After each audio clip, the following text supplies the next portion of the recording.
Hello, this is Saheli, your freelance mentor. If you want to make 1 lakh per month or more as a side hustle in your freelancing journey, working fully remotely from India, well, I'm posting on this channel after months, but I'm happy to let you know that I've already shot all the content that will go out on this channel this month. So, in case you're not subscribed to my channel, make sure to subscribe. So, very recently, this one article about me went crazy viral. It was covered in so many media outlets, and after one point, it was just a game of Chinese whispers where I was reading things about myself that were not even true. And while this really made a lot of headlines and there were a few things that were turned around, what still remains true is that I have been a freelancer for majority of my life, and I have made a good sum of money in the last few years offering my freelance services to clients. If you want to monetize your skills, be it writing, designing websites, marketing, or if you even don't even know what you want to start with, but you know that you want to work from home and you have at least 1 or 2 hours a day to invest,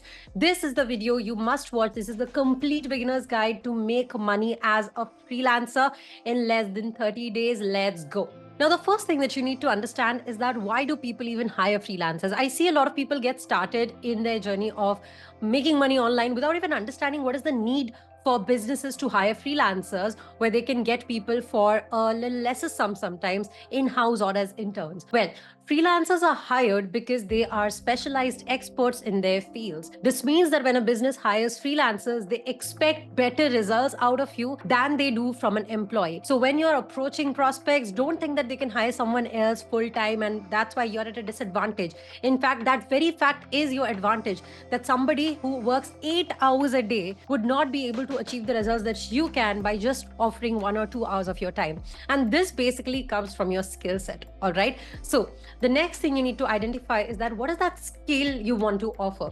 Now, in today's AI age, a lot of skills have become outdated unless you know the strategic and basic fundamentals of it so well that you're absolutely irreplaceable.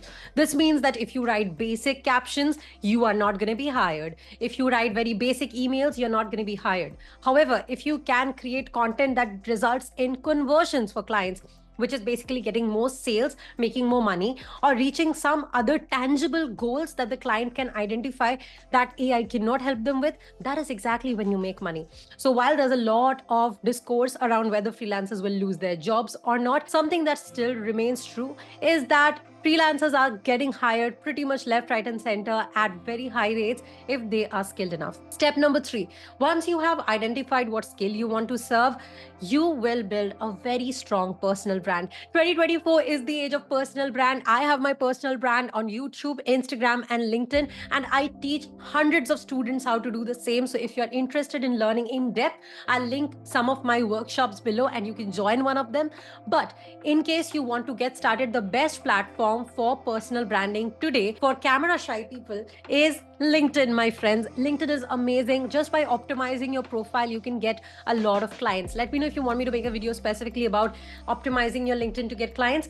But just the right keywords, discovering who you help with what, and putting that as your USP and a good call to action like DM me for whatever you serve is probably going to get you clients in less than a couple of weeks. One of my students optimized their profile last week and they were immediately flooded with requests to work with them. My own DMs are flooded all the time with requests to work with me, and I'm very selective about the people I work with now. But if I was getting started, it would be amazing for me to get so many leads at one place. So LinkedIn is definitely the best place for you if you're a beginner trying to make your mark in the freelance industry, because so many people are always hiring for ghostwriters, marketers, web designers, and they search on LinkedIn. All right. Now, the second best place these days for getting clients is Facebook groups for coaches and consultant businesses, because a lot of these people actually use Facebook group as a strategy to grow their business. So if you can make your mark in their groups, share your knowledge, you're probably going to get clients. This is a post that I made and immediately I got an inquiry for my services, just immediately. All right. Now, some groups are a little bit more active than others, so it's on you to find which ones work the best for you. But some that I personally really love are Lit Up and Loaded Entrepreneurs, ClickFunnels, and Boss Moms. Now, these are a little bit more female oriented, except ClickFunnels, but I know plenty of Facebook groups that are also, they don't really care what gender you are of. So yeah, I think ClickFunnels is definitely one of my top favorite ones in that genre. So please be sure to be in that group. I also post very actively on that group, so you can check my posts out there. Now, once you have started building your personal brand, brand, what are the three things your personal brand will need? A very strong storefront, that is the optimized profile. My profile looks something like this, and here are some of my student profiles in case you want to get inspiration. The second part of your personal brand will be great content that shows that you know what you're talking about, that you're an expert in your niche, and you are able to get clients desirable results. Okay, now here is what I personally recommend. Make sure that your content strategy, if you want clients to come to you, are a mix of viral content and valuable content. Viral content is the kind of stuff that is what people call clickbait sometimes, stuff that really goes viral. These are transformation stories, these are stories of befores and afters, which show people that there is a way to get whatever they desire, especially your clients, whatever the results they desire to get, right? The second type of content is the valuable content, where you give the how. Okay, how do you get that result? How did you do that for yourself or your clients? This kind of content doesn't usually get a lot of reactions or engagement, but it does get you sales. Okay. The third way to actually get clients is also through commenting valuable things on your clients' questions or prospects' questions. You can find a lot of such questions on LinkedIn posts of top creators, Facebook groups of niche content, and you can answer queries of your prospect audience. And once they have responded to you, you can tell them that on a call, you can explain things better to them and try to convert them on the call. Now, usually your personal brand itself is a portfolio. However, it might be helpful for you to make a portfolio separately as well. I'm not going to go too deep into portfolios because I've already made a video. I'll link it up and link it in the description. You can check it out and build your own amazing portfolio.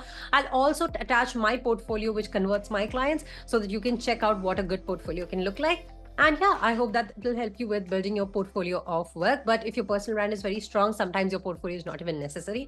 So do note that. Now, step number 5, once you have this storefront, once you're getting inquiries, once you are getting people on calls, now it's on you to convert these calls. A lot of my beginner students find it very hard to convert calls. So a pro tip I can give you is take an MBTI test and understand what is your personality type, so that you can navigate the call much better than you would if you didn't even know what resonates with you and what doesn't. And then on the call, I divide the call into 3 parts. Number 1 is rapport, where I ask questions like this and try to understand how the client is as a person and how we can vibe. Second part is understanding their problems. This is the part where you should spend the most amount of time. Don't talk too much, just listen to the client. What do they want from you? What are their biggest pain points? What do they want to achieve? And the third part would be the solutions, which is your services. I usually offer 3 types of services. Number 1 is consulting with me, which is an hourly rate. Second is done for you services with my agency, where they can actually hire my agency to do things for them. And lastly, if they really don't have a budget, I have pre-made info products that I can sell to them. But this is not something that I prefer when I'm getting on client calls, because then that does not really convert good into ROI in terms of my time. But if you're getting started and there's a big niche that you're targeting, you can also consider this. Now, after the sales call, you're probably going to send them a proposal. A proposal is basically a formal document with the scope of work that you're going to serve them, how much you're going to charge, and what kind of results they can expect. Do not guarantee anything. However, you can focus on the points that you've talked about during your call with the prospect. Once you have sent across your proposal, once they have received it, they might negotiate with you on the prices. Let me know if you want me to make a video specific on the most common objections and how to negotiate prices. But let's say the client has agreed to work with you, then you will onboard them. Onboard them with a formal onboarding kit, perhaps add them to a Slack or a WhatsApp group, whatever is convenient for you, and get started with your work. This is the simplest way to get started working online. Now, I know all these steps sound really easy, but implementation is hard. So in case you want to get started with the implementation, I run a course called Freelance 101 Academy, and you can check it out in the description below and grab yourself a seat in the next batch in advance in case you're interested. This is a course like no other. You will get clients and will be able to monetize your skills in 60 days or less. Otherwise, your full money will be refunded. So be sure to check it out. This is Saheli signing off, and I hope that you get clients as a freelancer. All the resources I have discussed will be linked in the description below. Bye bye.